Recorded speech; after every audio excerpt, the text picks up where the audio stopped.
Hello viewers, আসসালামু আলাইকুম। Welcome back to my channel Shiuli cooking. Shiuli কুকিংয়ে সবাইকে স্বাগত জানাচ্ছি। আমার আজকের এই তেলাপিয়া মাছের ভুনা রেসিপিটি দেখার জন্য।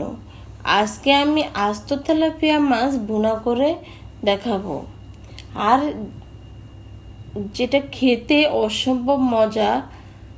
তো চলুন দেখে নিই এই তেলাপিয়া মাছ ভুনা কিভাবে করে, সেটাই আপনাদের সাথে আজকে শেয়ার করব। প্রথমে আমি চুলায় একটা পাইপ্যান বসিয়ে দিয়েছি, তারপরে দিয়ে দিব তেলাপিয়া ভাজার জন্য তেল।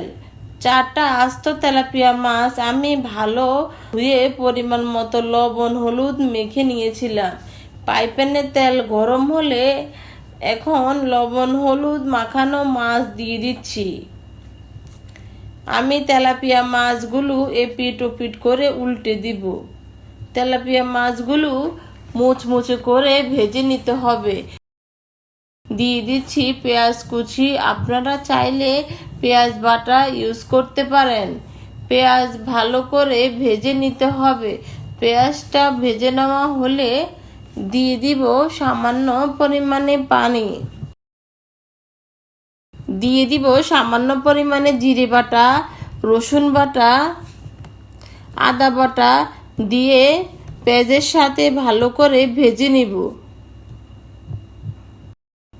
ভেজে নেওয়া হলে স্বাদ মতো লবণ দিয়ে দিচ্ছি। হলুদের গুঁড়া দিয়ে একটু পানি দিয়ে মশলাটা কষিয়ে নিব। মশলাটা কষানো হলে মরিচের গুঁড়া দিয়ে দিব। দিয়ে কিছু কাঁচা মরিচ ফালি করেছি মশলার সাথে আবারও একটু ভেজে নিব। এখন মাছগুলো দিয়ে দিব। এখন পরিমাণ মতো পানি দিয়ে কিছুক্ষণ রান্না করে নিব।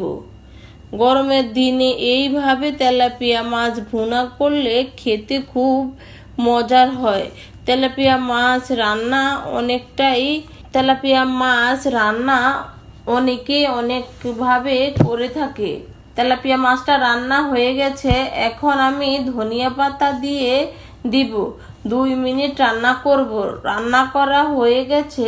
অল্প কিছু মশলার উপকরণ দিয়ে এই তেলাপিয়া মাছ ভুনা করে নেওয়া যায়। বাসায় একবার হলেও ট্রাই করবেন। যারা এখনো এইভাবে তেলাপিয়া মাছ ভাজি করেননি তারা অবশ্যই এভাবে ভাজি